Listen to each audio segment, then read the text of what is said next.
নমস্কার, কেমন আছেন সবাই? সকলকে স্বাগত জানাই চ্যানেল রূপা মুখার্জিতে।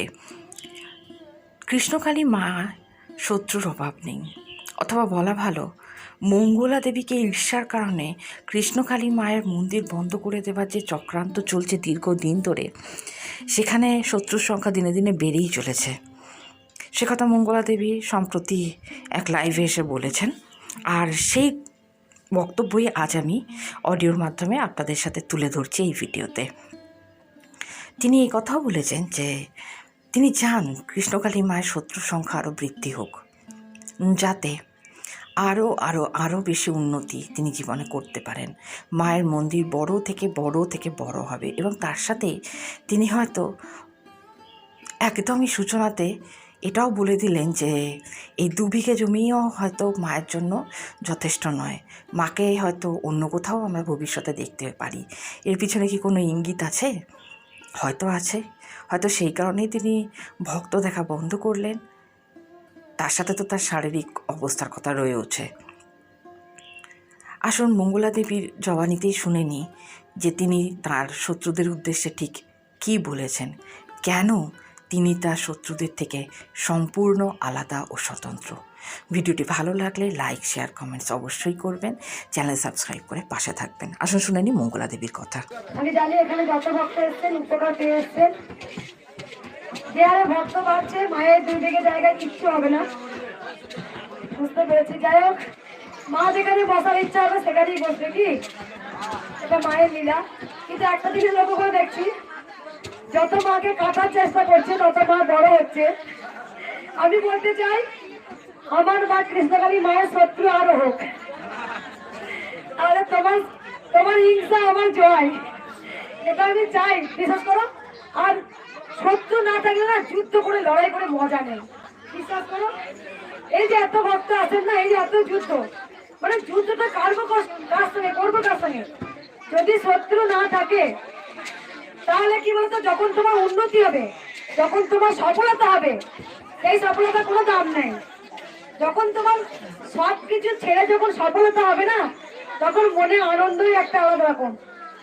সবাই চুপ করবেন একটু, তাহলে কি আমি চাইছি কৃষ্ণকালী মায়ের আমার শত্রু আর হোক, তাহলে জয় যখন আমার হবে, শত্রু তোমার হিংসা আমার জয়। যাই হোক, আমি জানি প্রচুর ভক্ত এসছেন, উপকার পেয়েছেন, আমি শুনবো। সবাই চুপ করুন, সবাই চুপ করুন, একটু চুপ করুন। বলো মা, বাজিয়ে না বেটা ঘাটটা, এখন কার উপকার হয়েছে বলো মা, বলো মা, বসে বসে বলো। অনেক উপকার, কি উপকার হয়েছে?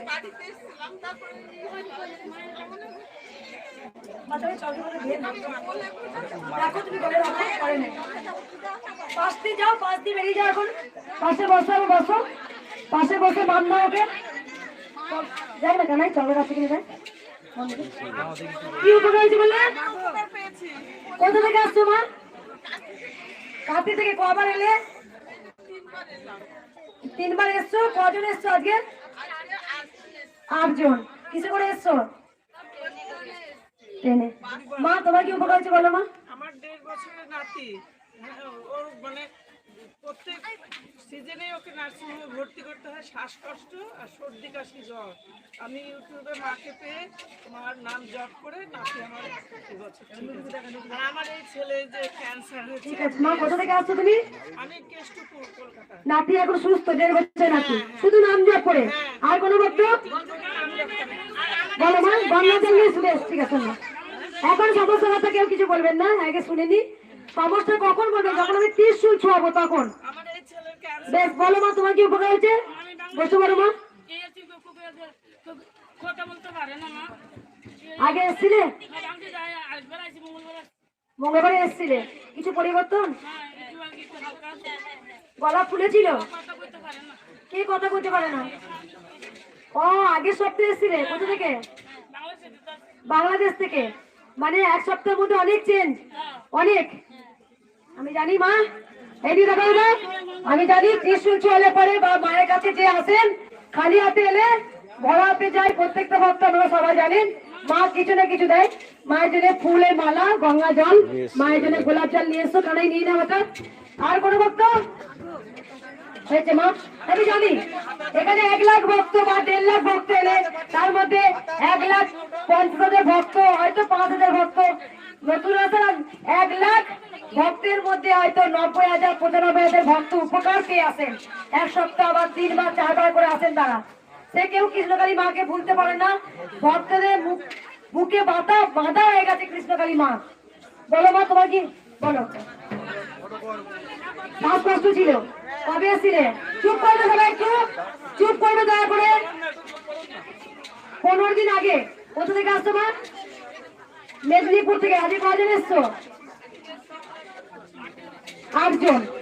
তোমার শ্বাসকষ্ট ছিল, 15 দিনের মধ্যে অনেক ভালো। আমি জানি, ওদের দিকে দেখো, আমি জানি প্রত্যেকটা ভক্ত যখন আসেন আপনারা উপকার পেয়ে আসেন। আমি অবশ্যই দেখো তোমরা কিভাবে কৃষ্ণকালী মায়ের নাম প্রচার হয়েছে, তোমরা নিজেরাই প্রচার করেছো বেশি। তোমরা উপকার পেয়েছো, আরো 10 জনকে বলেছো। তোমার আত্মীয় স্বজন উপকার হয়েছে। শুনবো। 2টো বাস এসছে মেদিনীপুর থেকে। 2টো বাস এসছে। চাল ডাল কাপড় সাইডে নিয়ে রেখো নাই। আর কোনো ভক্ত? আমি চিন্তা না করি রেখো। ওই মাছ আনতে পয়সা দেবে বলছে। ঠিক আছে মা, মাছের স্বপ্ন দেখেছো, যিনি কৃষ্ণ তিনিই কালী। বলে দিই যে মাছের স্বপ্ন দেখেছো, মাকে কৃষ্ণ কালী মা। অবশ্যই আবার কালীরও পুজো করে মাছ দেওয়া যায়, কারণ যিনি কৃষ্ণ তিনিই কালী। তারা মায়ের ভোগে থেকে দিয়েছে বাবা। কে নিয়ে এসছে? ভোগটা কারা দিয়েছে? দিয়ে দাও। ভোগটা কারা দিয়েছে? চাল ডাল দিয়েছে বাবা, চাল ডাল তো রাখো এখানে। ভোগ আপনারা দিয়েছেন? দাও মা, দাও।